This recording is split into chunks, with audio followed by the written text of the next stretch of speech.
વાસુદેવ મૂર્તિ આ કૃપા કોટેશ્વર ખાતે આવી ગયા છે અને આ પથ્થરમાંથી જે બનાવેલી નમૂનાઓ છે તેનું આપણે ભાઈશ્રીને પૂછીએ તો આપણને બતાવશે.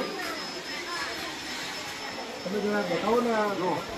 આવી રીતના પહેલાં ગણપતિ દાદાનું છે આ વિશેષણમાં મુહૂર્ત કર્યું છે એ રીતનાથી બધું પેન્સિલથી બધું આકાર કરી પછી આની રીતનાથી ઉપરથી આવી રીતના કોતરકામ કરીને બધું બનાવવાનું છે. આવી દરેક પ્રકારની મૂર્તિઓ બને છે. આ પથ્થર કયા પ્રકારનો હોય છે? પથ્થરમાં અંબાજી પથ્થર સારામાં સારી ક્વોલિટી ડીકેનો રહે છે. પછી આમાં મકરાણા કહેતા હોય, રાજનગર છે, પછી વિયેતનામ માર્બલમાં છે, એમ ઘણા પ્રકારના માર્બલો આવતા હોય છે. બ્લેક માર્બલ આવે છે, ભેસલાના માર્બલ આવે છે. એમાં ભેસલાના માર્બલમાં મહાકાળીની મૂર્તિઓ બનેલી છે એ બતાવી દે. અંબાજી ડીકેનો પથ્થર કઈ રીતનાનો આવે એ બતાવી દે. વિયેતનામ માર્બલ કઈ રીતનાનો આવે બનાવી દે એ તમને અંદર બતાવી દે. જરા પેલા મકરાણાના જે પથ્થરની વાત કરીએ બતાવો ને. એ બતાવી દઉં તમને. આમાં આ મકરાણા પથ્થર છે. આ અરકાઈમાં વાળો છે ને આ મકરાણા પથ્થર છે. પાછળ પોલિશ કરેલો. હા એને મકરાણા પથ્થર કહેવાય. હા એમાં શાઇનિંગ પોલિશ મિરેન પોલિશ કરેલી છે એ મકરાણા પથ્થર છે. આ વિયેતનામ માર્બલ આવશે, ઓસ્ટ્રેલિયન માર્બલ આવશે. વિયેતનામ વિયેતનામ બરાબર. પછી આ અંબાજી ડીકેનો માર્બલ આવશે. આ સરસ્વતી માતાની મૂર્તિ છે અને અંબાજીનો જ આ અંબાજી પથ્થર ડીકેનો આવશે. ક્યારે બી ભવિષ્યની અંદર કોઈ જાતે તકલીફને પીળો કાળો ના પડે. સારી ક્વોલિટીનો માર્બલ ને મજબૂતાઈ રહેશે. અહીંયા ગોગા મહારાજની જે મૂર્તિ છે એ ગોગા મહારાજની મૂર્તિ છે એ બ્લેક ભેસલાના માર્બલમાં છે. બરાબર. અહીંયા જે મૂર્તિઓને જે છે એ કેટલા રૂપિયાથી શરૂઆત કર્યો છો? અમારે હોય 3500, 3000 રૂપિયા, 3500 થી ચાલુ થઈ જાય છે. લાખો રૂપિયા સુધીની મૂર્તિઓ મળે. જેવું કામ માંગો જેવી રીતે મૂર્તિ મળી જાય. હવે આ મહાકાળીની મૂર્તિ 2.5 ફૂટની છે. આ મૂર્તિ તમારે 25000 રૂપિયાની પડશે. આ 2.5 ફૂટની મૂર્તિ છે એ 85000 રૂપિયાની છે. આ મહાકાળીની મૂર્તિનું કામ ખાલી જોઈ લો તમે.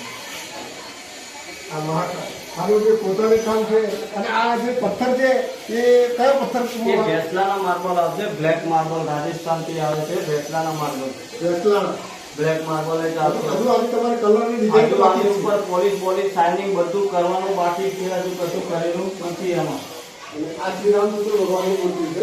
એ રામ ભગવાનની મૂર્તિઓ બધી મકરાણા પથ્થરમાં છે. આ નાના મૂર્તિ કેટલા 3500 થી શરૂ થાય છે. શરૂ થઈ જાય. આ રામ પરિવારની મૂર્તિ છે. તમારી 3.5 ફૂટ મૂર્તિનો સેટ આવશે 35,000 રૂપિયાનો મકરાણા પથ્થરમાં. અહીંયા બીજી તમે સારી સારી મૂર્તિઓ બનાવેલી છે. બધી દરેક પ્રકારની મૂર્તિઓ છે. સજી, મેલરી, પિયોર, ભરમાણી, મેલરી બધી મુંબઈમાં, દશામાં, ચામુંડમાં, લક્ષ્મીજી, કાળ ભૈરવ, ગોગા મહારાજ, રામાપીર, ભાતીજી, ભરમાણી, ખોડિયાર, અંબાજી, રામાપીર. એમાં રામાપીર ઘોડે સવારવાળા બી આવે છે આ ટાઈપમાં. બરાબર. આ 4 ફૂટની મૂર્તિ છે. આગળ 2.5 ફૂટની પડી, પછી 3 ફૂટની છે. આમાં ડિઝાઇન કલર એ બધું કામ કમ્પ્લીટ કરીને આપીએ, તૈયાર કરીને આપીએ. એટલે આ રામાપીરનો સીટ જોઈ લો. આ રીતનો જો ડેમો તૈયાર કરેલો છે કે આવી રીતના ઉપર આખી તૈયાર કરીને આપવાની. પછી આમાં બેઠેલા કહેવાય રામાપીર, પીપળીવાળા કહેતા હોય એ રામાપીર બેઠેલા. બરાબર. પછી સામે ખોડિયારમાં તૈયાર કરેલા પડ્યા છે. આ બધું મોટા મેલરી માતા તૈયાર કરેલા પડ્યા છે. શાઇનિંગ કોટિંગ મારવાનું બાકી છે, પેન્ટિંગ કરેલા.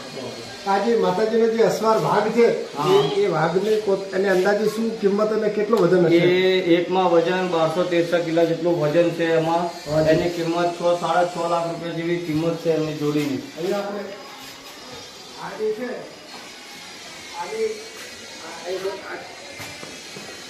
54x54 નો પથ્થર છે. માતાજીનો અસવાર છે અને આની કિંમત અંદાજે કેટલી છે? 6.5 લાખ રૂપિયાની કિંમતનો છે. આ 2 નંગ છે. 2 નંગ છે. અને આનો જે પથ્થર વાપરવામાં આવે છે એ બધો અંબાજી ડીકેનો પથ્થર છે. અંબાજી આની છે. આ જોવા 1,45,000 3x3 ના છે.